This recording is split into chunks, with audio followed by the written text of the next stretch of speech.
Syrett Show.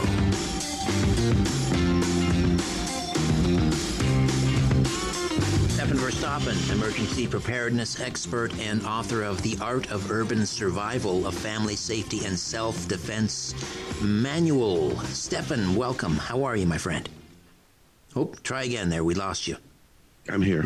There you are. You are here. All right, we're going to talk about triage, first aid, and home nursing. Now, triage, that's a term I used to hear all the time on MASH, but I don't really know what it means. What is triage?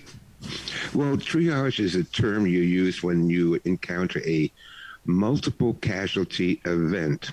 When things go wrong, many people can get hurt. For example, if we have like a tornado or a hurricane or a plane crash or the Mississauga train derailment, and now you have more than one or two people that are injured. You have casualties scattered all over the place in various areas. And triage refers to the way in which you quickly go around and check all the people that are injured and find out which ones have the most life-threatening injuries. So typically triage, what they would do, a first responder team, a paramedic team, especially if it's a mass casualty event, like, for example, the school shootings, that would be a mass casualty event. And what they would typically do is bring out 4 colored tarps. And those colored tarps would be red, yellow, green, and black.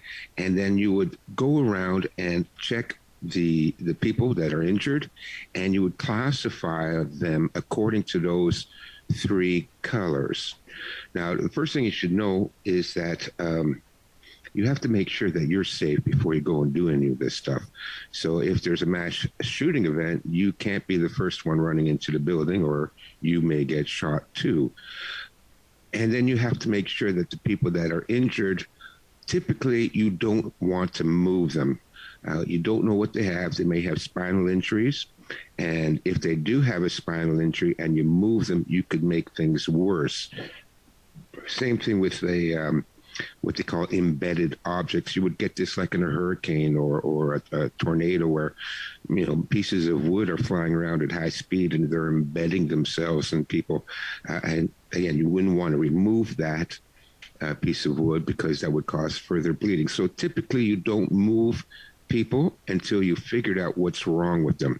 And then you classify them according to the 3 colors. Now, the 3 colors, number 1, obviously, is red, which means this is the most serious type of injury. So this is stopped breathing. This is chest wounds, shock, open fractures, burns, serious injuries like that. Bleeding out. Bleeding out, exactly. That would come, again, depending on how serious it is. If it's arterial bleeding, then that would be in the priority, in the red category. And just a quick note, arterial bleeding, the color of the blood is typically a more bright red than venous bleeding. So if you see bright red, and typically it would pulsate with the beat of the heart. So it would be what they call a spurting or a pumping laceration or a wound. So you would need to take care of those first. Then second would be stable abdominal wounds, eye injuries, injuries to the broken legs, broken arms, things like that. What color is that? That would be yellow. Yellow, okay. And then green would be minor burns, minor fractures, and minor bleeding. So triage is, again, first take care of the most life-threatening injuries. Now, you can die after 3 minutes without air. So stopped breathing is the number 1 priority. So if it's by yourself and there's 5 people lying on the ground, you got to quickly go to all 5 of those people and check them first for breathing.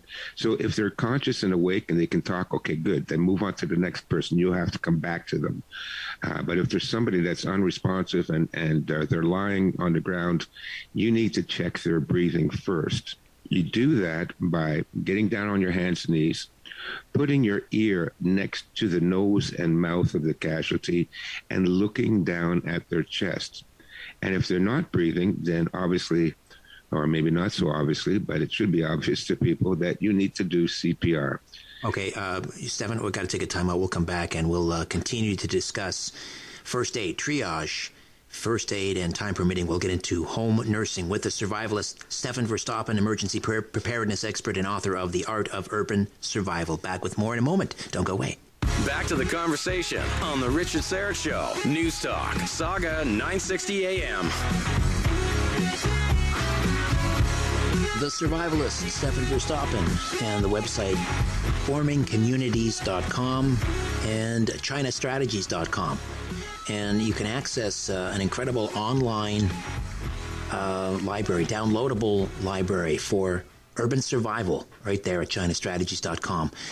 All right, we're talking about triage, and you mentioned there's 4 basically colored blankets. When there's mass casualties, you categorize them according to the severity of their injury. So red would be obviously the most life-threatening, stopped breathing, arterial bleeding. Yellow would be a stable wound, perhaps an abdominal wound, an eye injury. Green would be a minor injuries, scrapes, abrasions, slight bleeding. We didn't get into black. Obviously, that's deceased, right? Yeah, that would be deceased. And I want to say right now, Richard, to the listeners, we are talking about preparing for natural disasters or societal disasters, and we're doing what we can to prepare to survive all kinds of scenarios. And one thing that's often overlooked is your own training. If there is a natural disaster, and we've seen this from Hurricane Katrina to the earthquakes to numerous floods, when a natural disaster happens, help doesn't get there right away. It might not get there for days. It might not even get there for weeks. So if there are medical emergencies, the ambulance might not get there. And so you, the person listening right now, you become the first responder. And that's what the term first responder is. We think it's the paramedics and fire. Well, that's because they tend to be there. But actually the first responder is, or first responders are, whoever arrives on the accident scene first.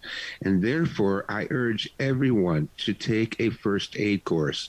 I was an instructor for St. John Ambulance for about 4 years, and they do really good work. They have 2 courses, emergency first aid and standard first aid. One is a 1-day course or 2 nights in a week, and the other is a 2-day course or 4 evenings in a week.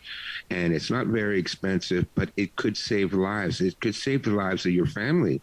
And especially, if you're the parent of children, you better learn some of this stuff, because if your children is lying there and during a disaster and they're bleeding out and you don't know what to do and they pass away, you will never get over that, okay? That you will live with that for the rest of your life. So for, 4 nights a week, folks, that's all it is. Go and take a first aid course so that you will know what to do. And you'll know what I'm talking about right now. So the black, yes, that's unresponsive. So the first thing you need to know is CPR. Included in that is an AED, which is an automatic electronic defibrillator. Have you ever had a chance to use one of those, Richard? No, I've not used the paddles, nor have I had them used on me. Thank God. Good. It's an amazing device. This came after I stopped teaching for St. John, and they teach it now. And many big companies will keep one in stock.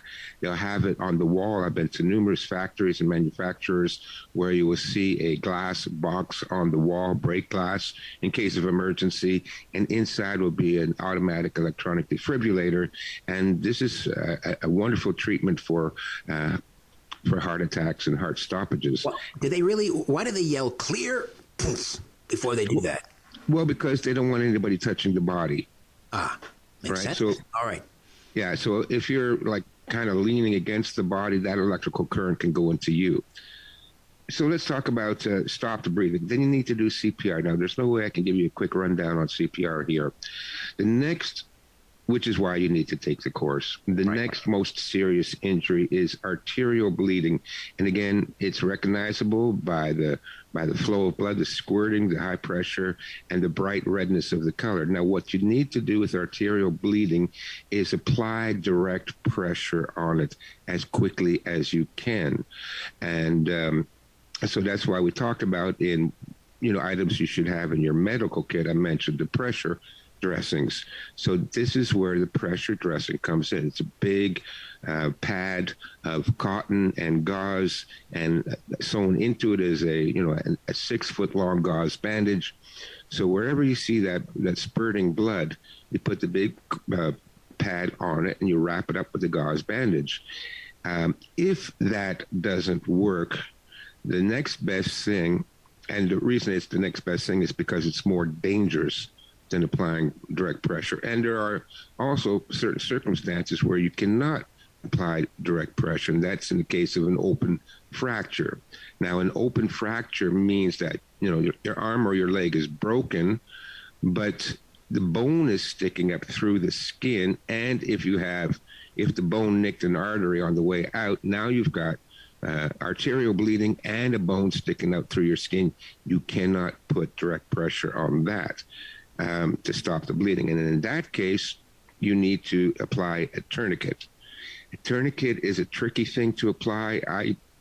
They have commercially made tourniquets that you can buy from Amazon. Personally, I prefer the old-fashioned method. I'm old school.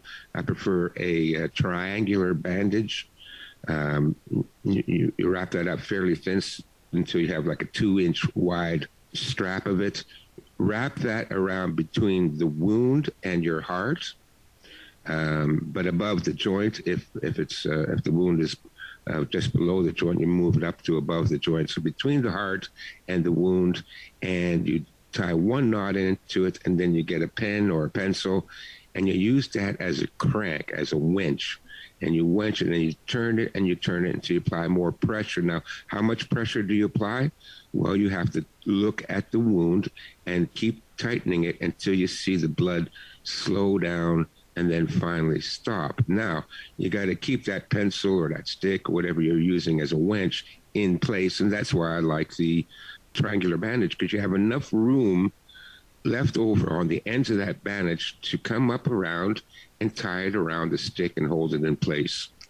Then what you do is you take a magic marker or a pen or whatever you've got, and you write on the person's forehead T, and then the time that you applied the tourniquet, because you shouldn't keep a tourniquet on for longer than 2 hours. So let's say it's 1 o'clock, so you put T 1 p.m.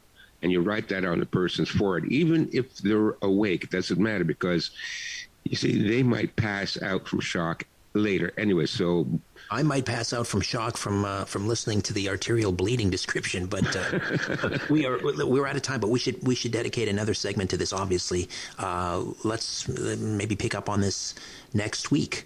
Sure, if you like. We'll talk some more first aid, triage, and home nursing. Stefan Verstappen, our emergency preparedness expert, formingcommunities.com, chinastrategies.com. The book is The Art of Urban Survival. Stefan, have a great rest of the week, and we'll talk next Monday. Great, Richard. You too. Bye-bye. Bye-bye. All right.